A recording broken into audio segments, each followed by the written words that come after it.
ജീവിതം ഒട്ടും സുഖമുള്ളതല്ല. മനുഷ്യരുടെ ചവിട്ട് മാത്രമല്ല, കാട്ടിൽ മൃഗങ്ങളുടെ ചവിട്ടും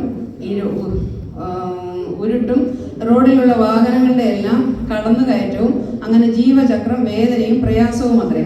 ഇപ്പോൾ വാഹനങ്ങളുടെ പെരുപ്പം കാരണം ഫുട്പാത്തിൽ പോലും അവ കയറി ഇറങ്ങിയ ഞങ്ങൾക്കൊരു സ്വസ്ഥതയും ഇല്ല.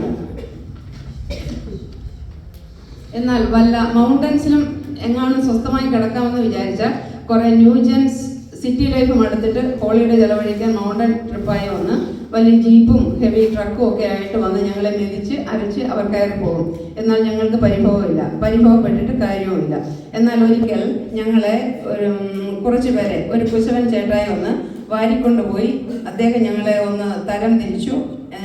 എന്തെന്ന് വെച്ചാൽ ഞങ്ങൾ പല രൂപത്തിലുള്ളവരായിരുന്നു. ഒരരിപ്പയിൽ ഇട്ടിട്ട് തൻ്റെ ചക്രത്തിലിട്ട് ഒന്ന് കറക്കി അരച്ച് മാറ്റി.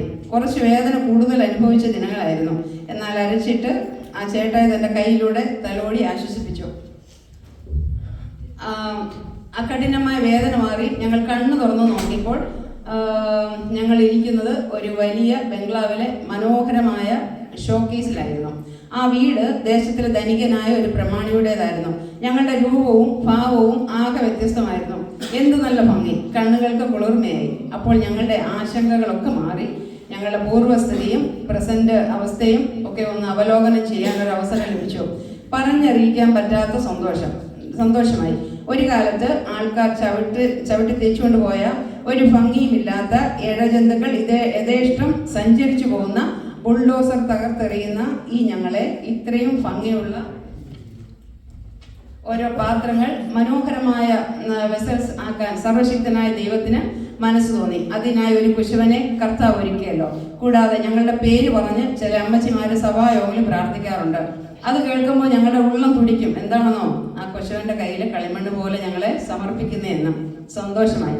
കാലാകാലങ്ങളായി ആർക്കും വേണ്ടാതിരുന്ന നമ്മെ പിതാവ് കൈപ്പണി ചെയ്ത് മാനപാത്രമാക്കിയത് കർത്താവിന്റെ കൃപയൊന്ന് മാത്രമാണെന്ന് മറന്നു പോകല്ലേ. പ്രിയ സുഹൃത്തെ, എനിക്ക് നിങ്ങളോട് പറയാനുള്ളത്, താങ്കൾ ഏതെങ്കിലുമൊക്കെ ചക്രത്തിലൂടെ കടന്ന് അരയുന്നുണ്ടെങ്കിൽ ഒരു ഉറപ്പ് ഞാൻ തരാം, നിങ്ങളൊരു മനോഹര പാത്രമായി പുറത്തു വരും. അപ്പോൾ നിന്റെ ഇരിപ്പ് മാറും, മനോഹരമായ ഇരിപ്പിടം കിട്ടും. എല്ലാറ്റിലും സന്തോഷിപ്പേ. ഈ ഭാവനയിൽ ലേഖനകർത്താവ് ഉദ്ദേശിച്ച് ഞാൻ ആരാണെന്ന് ഏവർക്കും മനസ്സിലായല്ലോ. Thank you.